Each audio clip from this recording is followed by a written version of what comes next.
You're listening to Living Out Loud with my mom, Michelle Flamer. Yep, she's a flamer and proud of it. Get ready to learn about queers in your communities doing great things every week.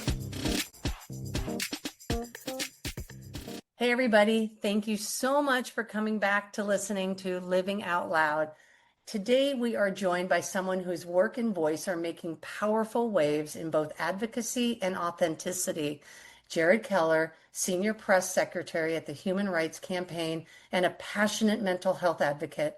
Jared has built a platform rooted in truth-telling, using his story to spark conversations about healing, identity, and the importance of showing up as our full selves. Under Kelley Robinson's leadership at HRC, Jared is helping shape a new era of communication, one that centers intersectionality, wellness, and visibility for every member of our community. I am so excited to explore the heart behind his work, the courage it takes to live boldly, and the light he brings to the movement for equality and belonging. Hi, Jared. Hi, Michelle. Thank you. Yeah. Is there anything else you'd like to add, or, No, I think how'd I do? that was amazing. You covered everything. That was really good. Thank you Oh, so much. I know it's fun to hear yourself like, wow, this is how people see me, right? Right, a little bit. It's nice. Well, I mean, you deserve it. And so before we sort of get into the crux of like, the wheelhouse of what you're doing in the moment today, 2025, I'd love to learn, because I ask all my guests if they would share their coming out story. And I feel like there's so much value in knowing before hearing where you are, like, that journey of where we started. And so Mhm. that's that storytelling piece that I really love about podcasts. Yeah. And someone might identify with what you're saying, resonate, or whatnot. So how old were you? Where did you grow up? And just tell us how you became you. Okay. Well, I I didn't so much come out as I was forced out a little bit, as you know, times were a little bit different when I was a kid. I was maybe 15 or 16. I was in high school and there was this guy I liked. And I wrote him a letter and I was still trying to get the courage to send it to him. So it was Mhm. in like a binder or a backpack or something at home.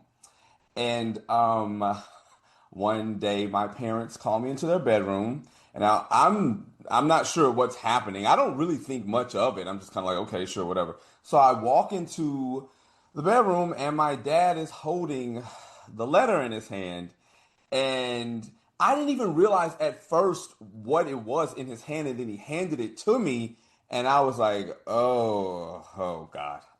Okay, here we go. Now the thing is, my parents aren't blind. They knew something. They knew. I was a little light in the loafers. They knew something was up, and I think that's why they went searching for something in the first place. Hmm. So they found the note. It did not go over well. I'm from a small town in Louisiana, uh, traditional black Christian family. My dad actually had two churches at one point when I was younger, so you can only imagine how poorly all of this went over. It was really bad. They weren't happy. They kind of put me on lockdown a little bit after that. I really wasn't able to go a lot of places. I kind of could just go to school, home, and church, and that was it. I There were some people in my life that they actually made me call and be like, "We can't hang out anymore. We can't be friends anymore." God. And yeah, it was a tough period of my life. It was a very dark time. I think for me, I grew up in the 90s. Times were different. You just kind of wanted to fit in, to be honest. Mhm, And I hate to mhm. say that now at, my mid 30s and so accepting and loving of who I am. But back then, you really did just want to fit in. Yep. I almost like went inward and became a wallflower because I didn't want anyone coming up to me, asking me was I gay, calling me a faggot. I didn't want to deal with it. And when my parents found the letter, it kind of all came to a head. But weirdly enough, even though it was a kind of a dark time, it also emboldened me because I Mm. remember thinking, well, if my parents know, these are the, like pretty much the only people's who approval I really seek. So if you know, then I don't really care about who else knows. And I Right. did, and I remember after that just being like, well, cat's out of the bag now. Like everybody knows, so I might as well just own it. And that also did not go over well, but I just stood 10 toes down in it. I was like, listen, this is just what it is. It did lead to a pretty contentious time between me and my parents, especially my father. But I think even when I decided to own it, I knew that that was a part of it. But Yeah. I just felt like I had to be myself, you know?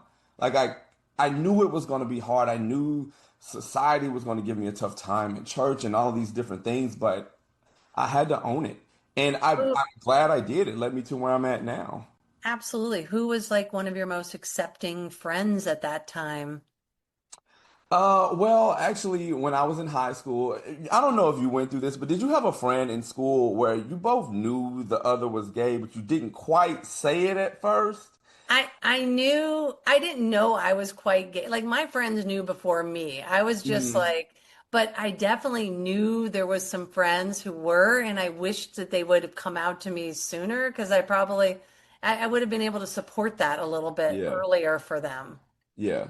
I mean, I went through a very similar thing. So one of my best friends in high school was Jamar, and he was my most supportive friend. But I was still pretending to be straight. It's like, okay. But I was like, in my head, I was this like super macho straight guy. And I even remember telling him that I was gay. And he was like, Jared, I already, I knew this already. He already knew. He already Oh, knew. right. Are you still friends to this day? Yes, we are. We are still very Oh, good friends. I Yeah. love that. I love Yeah. that. Yeah. How was the rest of school for you? Were you an athlete? Like where did you float around at the recess at lunch break? Um, I wasn't ter well, that's not true. I was gonna say I wasn't terribly athletic, but I was on the track team for a little bit because back Nice. in the day I was more slender, so I was quicker. Um, By the way, he has a lot of muscles. That's what we're, so it's so I could see the muscles. So yeah, you filled out over the years is what I you're saying. did, I Yeah. did. I always say I look like I ate the old version of me, but You ate the old right. version. No, I love it. seriously. But I ran track for a little bit. I kind of floated. I remember when I was in high school, I had a lot of female friends. Hmm. I don't know if you went through this, but I went through a weird phase of almost feeling like I was not supposed to hang out with straight guys. Like it was off Hmm. limits in some strange way. Like I couldn't engage with them. So most of my friends were girls, minus my really good friend Jamar. But Because yeah, you were just fearful that they would think that you're hitting on them. yes, Yeah, yes. it's such a fallacy, right? As we know, Yeah, like it's just youth that it just plays tricks on our brain it when does. we're young. Yeah, it really does. And it takes a while to shake some of those things off. I remember even like in my 20s, so I moved to New York City after I graduated college in Louisiana. And even still then, I kind of How still was had that culture shock? Was that a culture shock for that you? was a culture shock. But honestly, though, Michelle, it was in the best way possible because I I went love from that. conservative Bible Belt South to now being in New York City, running through Hell's Kitchen, Hell like yeah. flirting with guys and going to gay bars and all this, and like no one cared. The Like that was the thing. village. Yes, it was amazing. And the interesting thing is being in New York, it wasn't even like people were necessarily rooting you on. They just didn't care. They were like, I don't care if you're Wait, gay or what were the straight. boy bars called that back then? Were there any that are still Let's around? see. I used to go to Boxers in Hell's Kitchen, which is still around. There was the Ritz, that's Mhm. still around. Me and my friend would go to Ninth Avenue Saloon. Um, I didn't go to Chelsea quite as much. We were in Hell's Kitchen quite a bit. Yeah, I love But a Hell's lot of Kitchen. it is amazing. New York City is amazing. Wait, Michelle, where are you based? I'm based in Phoenix, but I actually grew up in Los Angeles. So West Hollywood was my coming out, where Okay, so you're used to being in the gay stomping grounds. it's true. It's true. Oh, I didn't come from a small town in the South or, somewhere in the Midwest.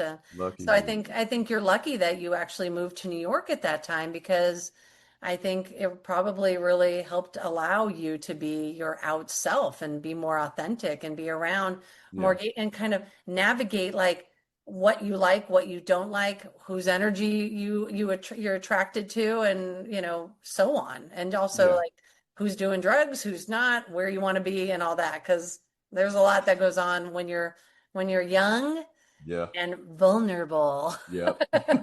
And sometimes So that smile will get you in trouble.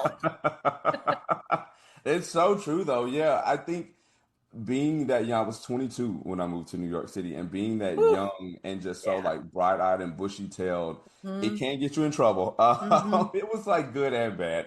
But I You think you found your overall, you found your people. I did. I did. I was very lucky in terms of finding a good, solid group of friends kind of early into moving to New York. And that is a blessing because large cities can be very lonely if you don't know anybody because there's I so just said many. this to someone the other day. I said, if you like, she's an actress and she moved from the South to LA to be an Yeah. actress. And I said, LA is literally the loneliest place when you know no one. New York, at least, has its benefits because in LA, as you know, it's like even if you're visiting for work, you're in a car Okay. the whole Right. time. Like Yeah. there's not a lot of like real walking energy unless Hmm. you live in these like cute pockets of like Santa Monica, like along the beach, you have more Yeah. of that. Or in San Francisco, you still have that feeling of like community when you walk out your door. And in New Yeah. York, you're walking everywhere and it's like it's hard not to just go, oh, hey, where are you going? Like and Yeah. just talk to people. But in LA, we're in these boxes Yeah. and it's very isolating to people It who is. first move there. It's really lonely. It's a Yeah. really hard place to be for newbies. Yeah. I've heard people say that about LA because it's like you get in your car, you go to where you have to go, you get That's back it. in your car, and you go back home. Yeah. It's That's like New right. York is almost like a forced community. Like we're Yes. all on the train, we're all walking everywhere. So, Yes. yeah, but I will say that was one of the things that worked in my benefit being in New York because it did help me find a really good, solid group of friends and to make my, family who Exactly. were super supportive. Actually, when I first moved to New York City, I didn't go back to Louisiana for 3 years. Wow. Yeah, because my relationship with my family is better now, but back then it wasn't. And to be honest, I actively was trying to put space I mean, valid. between. You're like, I need to figure out who I am first Yeah, before I actually step foot back into the right. family and I'm able to meet you face to face, Dad, like eye to Right. eye, and like say, this is who I am, Mom. Yeah, And whether you love me or lump me, like I don't have to come back again, or you can still have your kid. Like I yeah. can still be a part of the family. Right. Yeah. Yeah. And that's tough. I think it takes a certain strength to put the space in between you and your core. Like Yes. your family is like that's your home base. When you don't have anything else, you have that. And so Yeah. it was a tough period, but I think it balanced out with the fact that I was in this new city. Like I said, I lucked up with friends, and Yeah. the first 3 years I spent Christmas and Thanksgiving and everything with my. I had a friend who was actually from New York City. He grew up in the Lower East Side, and I would spend my holidays with his family. But I Oh. remember it was like a certain sadness because I didn't have my family, but also like this is amazing, like such a blessing that I have a second family, and these people didn't Yeah. even really know me that well, and they took me in.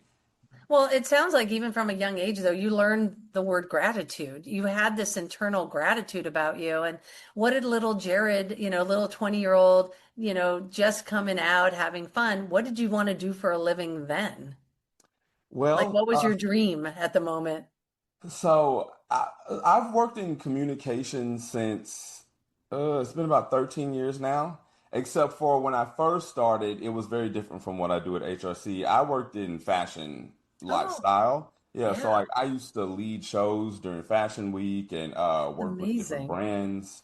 Um, and that was always what I wanted to do, but I thought I wanted to only work in fashion. I did that for I did it for about maybe 7, 8 years and was nice, but I felt like something was missing.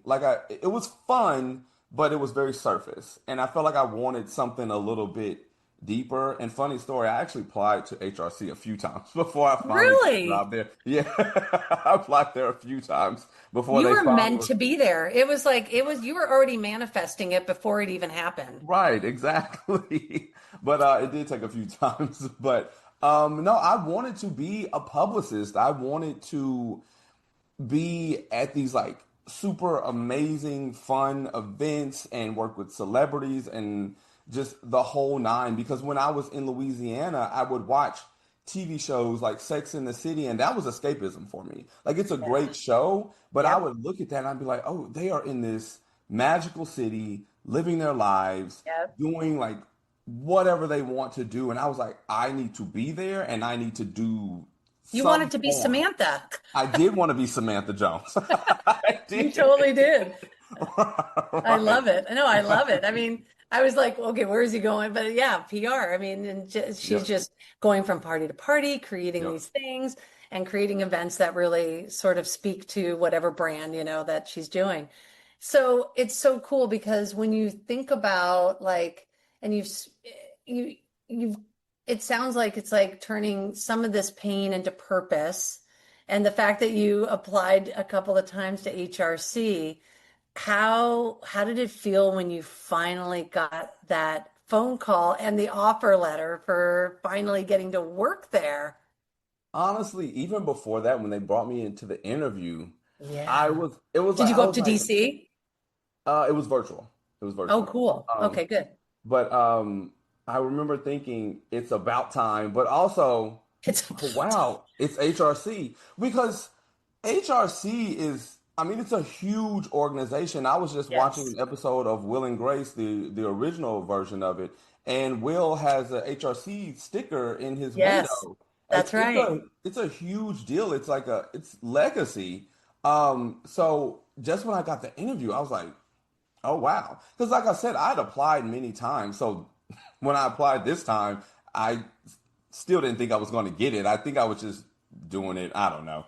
But when they brought me in for the interview, I was I was shocked, but I was very, very happy to potentially have the opportunity to be there.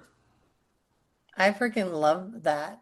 So it's like when people see advocacy, it's changed over the years of like how people see it.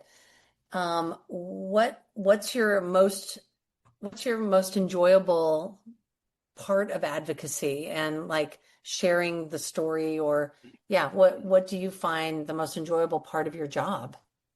Um, well, as you know, HRC is a political organization, but we also have the foundation side of it, which is, I've always said, is kind of the human side of it. That Hmm. is our programs and working with community-based organizations in smaller cities. Working on those projects is what really moves me and what makes me want to, get up out of the bed in the morning and continue the fight for equality. Because, I'll be honest, it can be exhausting, I especially bet. with the current climate we live in. It's Yeah. always something, and it can be a lot. But when I'm working with our Tori Cooper, who leads a lot of our trans focused programming, Yeah.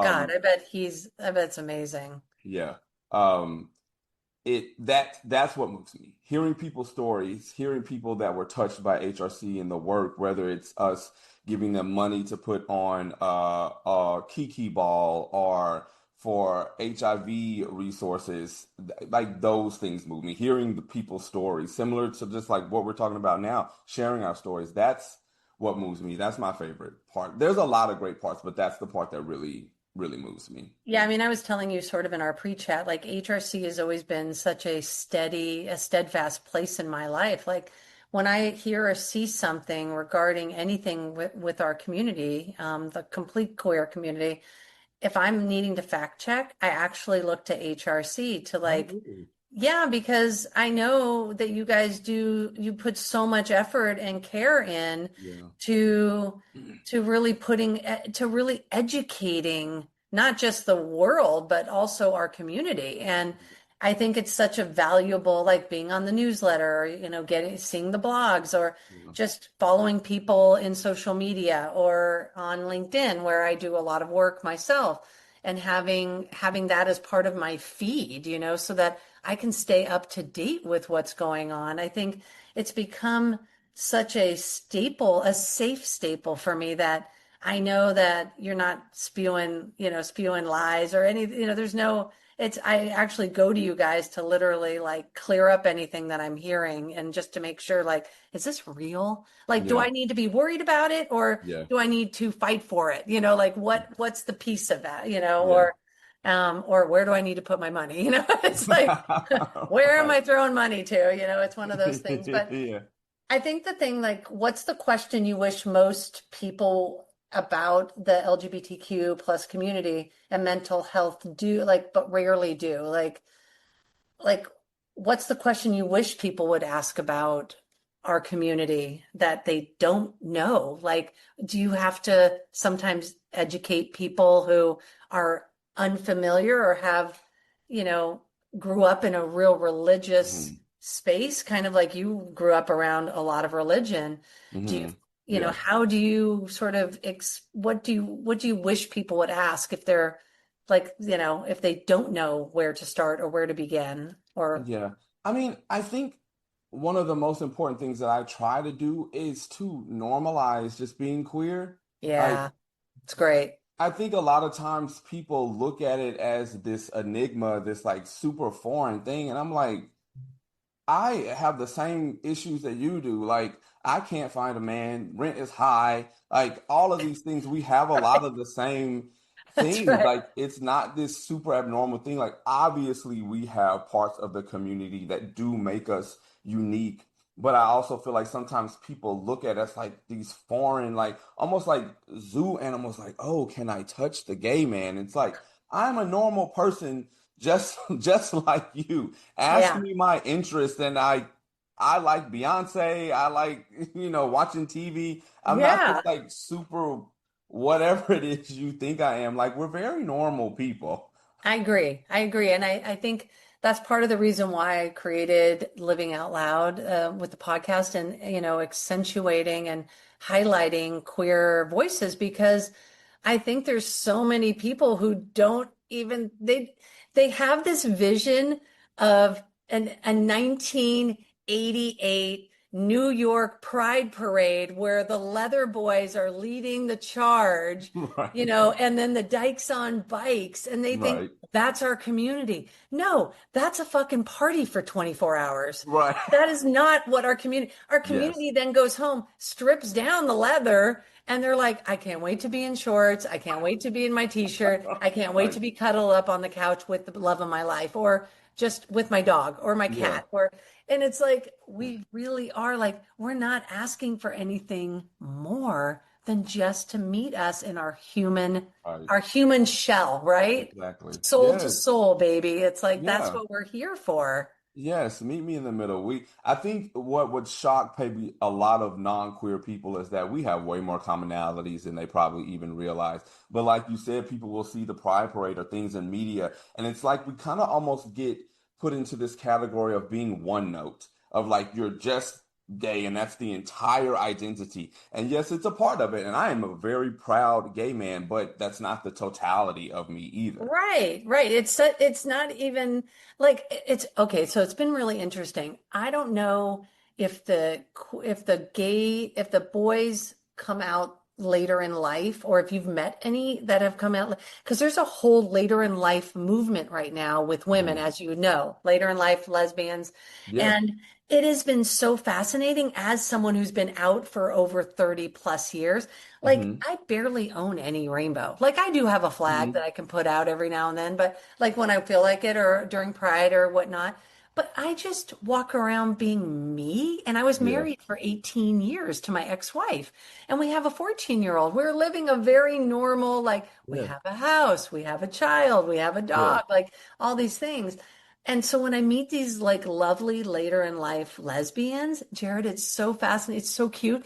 They have rainbow on, rainbow Yeah. flare, rainbow shirt, rainbow watch. I'm like, I'm lesbian visibility every time I walk out of the house. Yeah.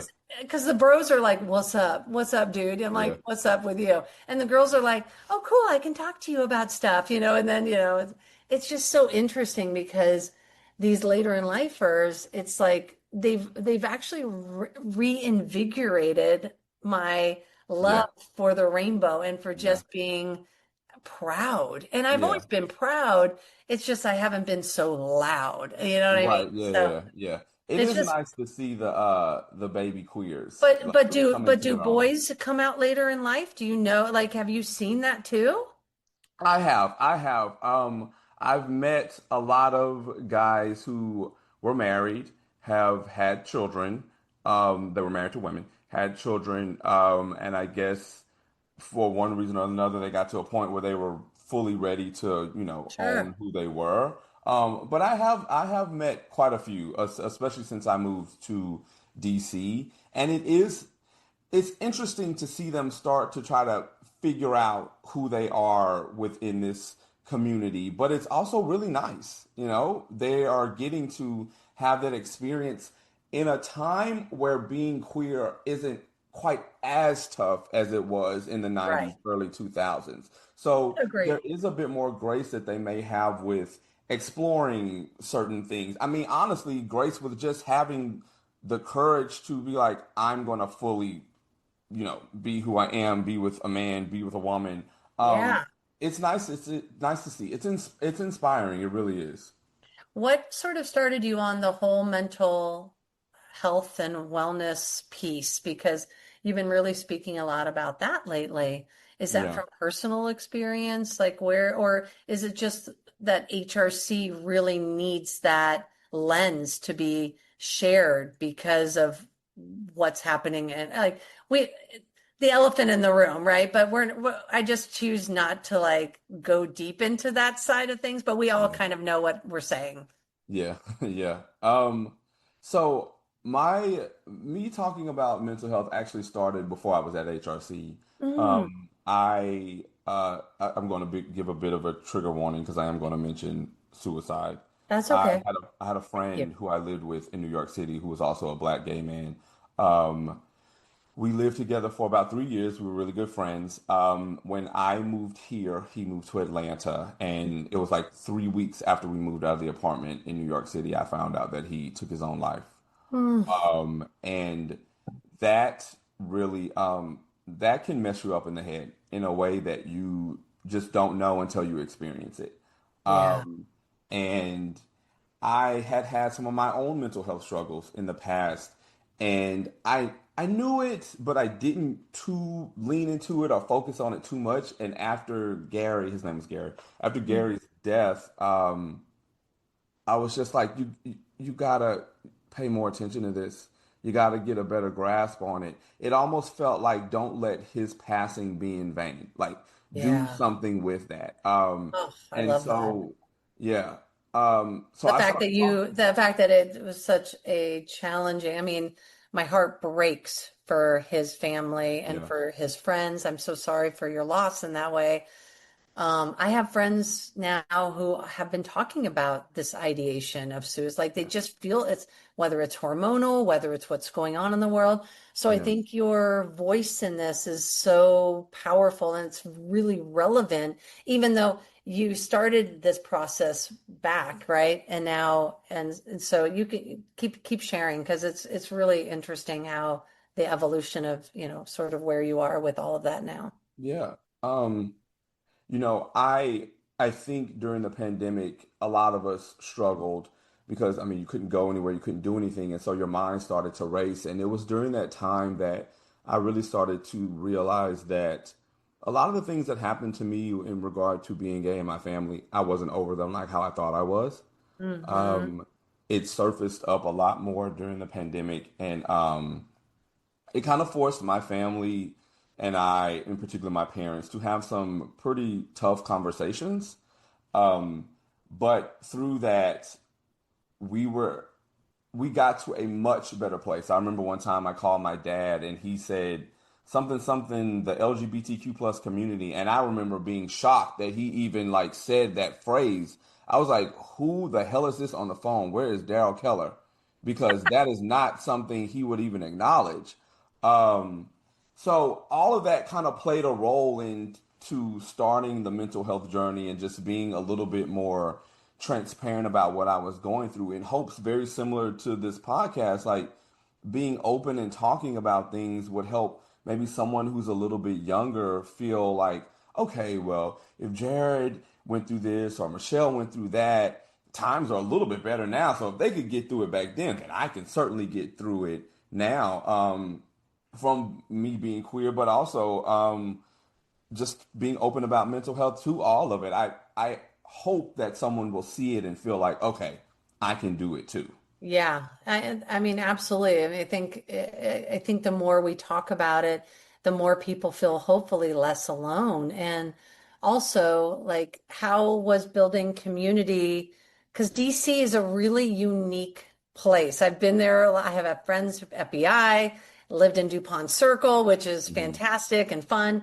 But that's not the all of what DC looks like, is, and lives by, so has it been easy for you to create community? Because I find that having community, and that's one of the pluses of being queer, is that you can just be like, I need people, and people Right. will sometimes actually pick up, take the Yeah. call, that Yeah. kind of thing.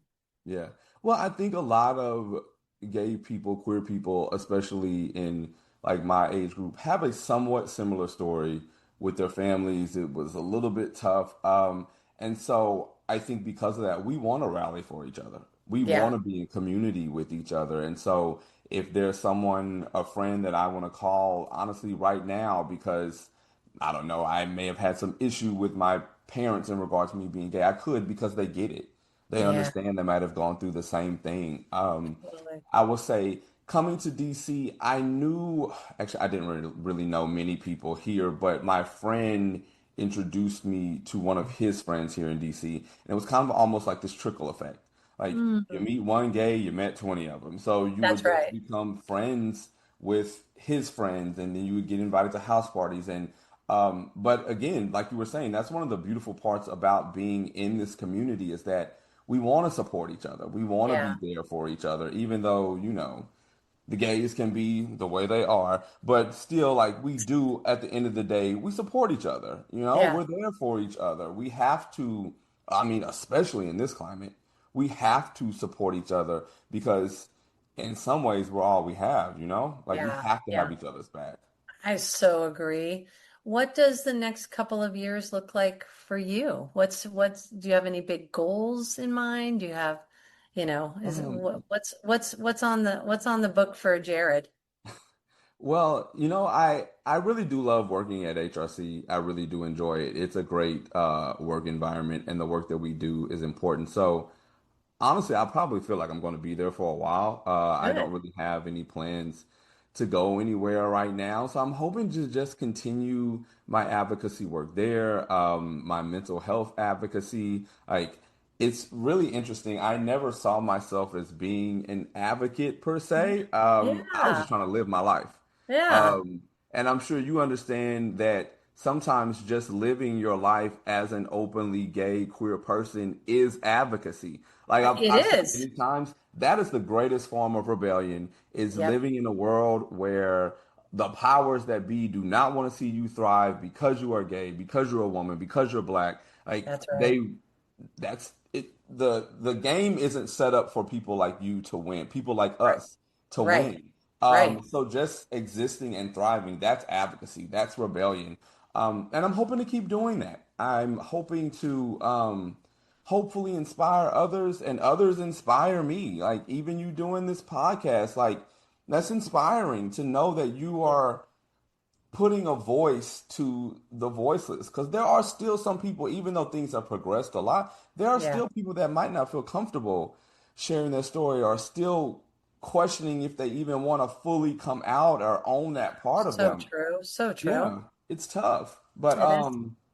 yeah, I hope to just continue the advocacy work. I really I enjoy it, and it makes me feel whole again, especially in the times that we live in.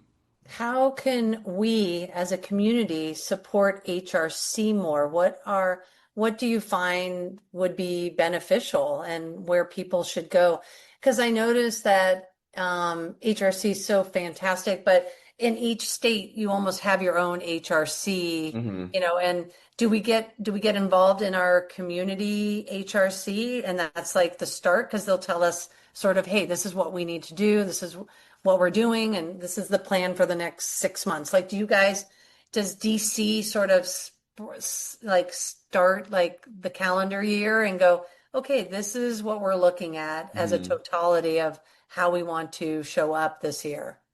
Yeah, so at HRC, we have our North Stars. One of the most important ones for us right now is the trans community, just Yes, supporting them, being allies, really standing up for them because they are under attack in a way that is just outrageous. it's Even the so amount of unfair. it Oh, is the amount of money that was spent on anti-trans ads. I remember talking after the results Jared, came out. we're lucky because we feel whole in our body. Right, Like, I we're know, queer and we walk out in our door. Can you imagine not I know, feeling like the man you are, right? I This, like, know. or me feeling connected to my boobs and my vagina or whatever you want. Yeah, You're like, I have so much empathy and yeah, care for people because it's like, if you're not feeling whole and then you have people trying to stamp on, do you know how much yeah, courage it takes, right? To yeah, come out as trans yeah, mask, trans femme, whatever it is. It's like, it yeah. is the hardest thing to do. And It so is. we all need to advocate for them. We really do, because we have it easy Right. Yeah, we do. We in do. some ways. Yeah, we do. And I think about that sometimes because I've said if it was hard for me to come out as a cisgender, more Right. masculine presenting man as gay, I can only imagine how much tougher it may be for a trans person because you really got to say, I don't give a fuck what society thinks. And Right. that is tough, It is. especially now. So to have the courage to do that is that it's amazing. So, but that's why that community is one of our North Stars at Yeah. HRC. Yeah. But we have steering committees, regional steering committees all over the country. We were just doing, well, I was just doing some work specifically with the Georgia Steering Committee because we were in Atlanta with Kelley for Pride in October. Hmm. But we have our campaigns team. There is a state director in pretty much all the states. Some state directors do cover more than one, but they're state directors and they work with the steering committees there that do different volunteer projects, whether that be phone banks, participating in pride parades. They Love have it. different things that they do. And I would say if you're looking for a way to get involved with Yeah. HRC, I would start there. That's awesome. Because, donating money is great, but not everybody may be in a position to do that right now. So if you can't, you don't want to feel helpless. We have opportunities for you to donate your time as well, I love and that. that's what through the steering committees is one way you can really See, do I think that's an important thing to say because people are struggling. It's taking longer to find jobs. With the government shutdown, there are people with no jobs now and still have a heart to want to help. it. And it's like, okay, look, if you can't afford financially, you're not fortunate enough to like throw money into different organizations that you feel really aligned with. I think knowing that you can go and just put in your time is just as valuable, and It it is. fills the soul up the same way, Yeah. and I think that's a really important point.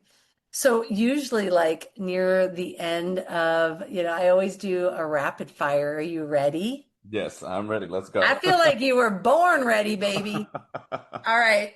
Glitter or leather? What's your vibe? I'm gonna go with glitter, I surprisingly. Well, I you was said Beyonce. disappointed. I was kind of like, yeah, Right. he's gonna say glitter just because of You that already Beyonce. knew. Okay, wait, I have a funny little thing. We were on a Disney cruise and we were doing bingo. And the guy was so hilarious who was calling it out. B11 was Beyonce, because Spanish, once, doce, Oh, right. Beyonce is Beyonce. So he was like, B11, B11, and then he was like, if you tell me to put a ring on, it was so funny. That's But so funny. Beyonce was B11, so I just thought that was pretty funny. Um, Pride anthem song that really gets you dancing, like you hear it and you're like moving. What's That the could be one any with music. um oh, you got to show me love. I How love does the that. rest of That it is go? classic. I Classic don't Show remember Me the Love. name Yep. of it though. You I can't got to remember the name. show me love. Yeah. Oh yeah, okay. I'll Oh, put it in so the show easy. notes. Yeah, yeah, we'll figure it out. I'll But link it in the show that one notes. gets you like, cause It does. it's like old school, but also works now too. It like gets you up and like shimmying. I He's love that. shimmying, boys, just so if you're listening. He's so cute.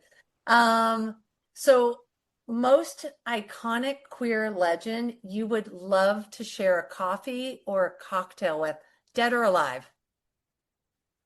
Oh, Marsha P. Johnson. Like to Ooh, be at the helm of like you were there at Stonewall when all of that happened. yeah. Like you were such a big part of this movement. Like that is crazy. Again, the courage that took in that Yes. time to Yep. fight back against the police when they were trying to raid, like That's right. I would have been pissing myself. I would have been so scared. Like to have the courage, and I'm sure she still was, but the Yep. desire to push back outweighed the fear. I would love to sit down with her and just, I know. How amazing would it be to just sit and talk to her about that time? right, God, I right. get the chills actually Yeah, me when you too. started Yeah. talking about it. I was like, oh, that's a good one. What would be your drag name if you could pick one out? Oh God. I've never really thought about that. Some people Um, say it's like the first animal and the street you lived on, right? When you grew up. Remember when those were going around? yeah, I do. I remember seeing that. I don't know that I have one, but again, going back to Will and Grace, I Oh was yeah. watching an episode where Grace's drag name was Judy, last name Ism. I was like, Yes. that is amazing. Like I would want it to be something like that, but I'm not witty enough to come up with something like that. Yeah, I was you like, need that is Max perfect. Muchnick to write it for you because he's the Right, writer yes. of Will and Grace. He's pretty awesome. Yeah, that's awesome. Judaism. I'm Jewish, so that always made me really Oh. laugh. I thought that was really funny. I love that store. I love that show. I mean, so let's see, karaoke song that always turns into a group sing along. I mean, so my go-to karaoke songs are always Beyonce. I love it. And the last time I did karaoke, I sang Deja Vu, and it was supposed to be a solo. And then, of course, it did end up turning into a group. Everyone had also had a few drinks, so they all joined in. Oh my God. Mine is always sort of, it's like It's Raining Men is always so fucking fun. Yeah. It's raining men. Hallelujah. And no one and everyone can be off key and it's just stupid and fun. Um, I really, really, really value and appreciate you. And I'm actually really happy to know you now. Like really like Awesome. you're lovely. And I'm so grateful that HRC has you and we're lucky to have you as part of our community. But I really appreciate you making time so late on the East Coast and still talking to me. Oh, thank you. And for those that can't see me, I'm smiling ear to ear right now. Michelle, Yeah. that's so sweet. Thank you. Well, I mean it. I mean, you're special, and I'm really glad that I got to have the opportunity to, hang out with you a little bit. It's kind of cool. I am too. This was great. These conversations are needed though. Like Yeah, most we definitely. need. It's fun, but it's also like there are people that need to hear these conversations just to charge themselves back up. It's needed. Agreed. And that's why I just want to have a little positive corner of our community.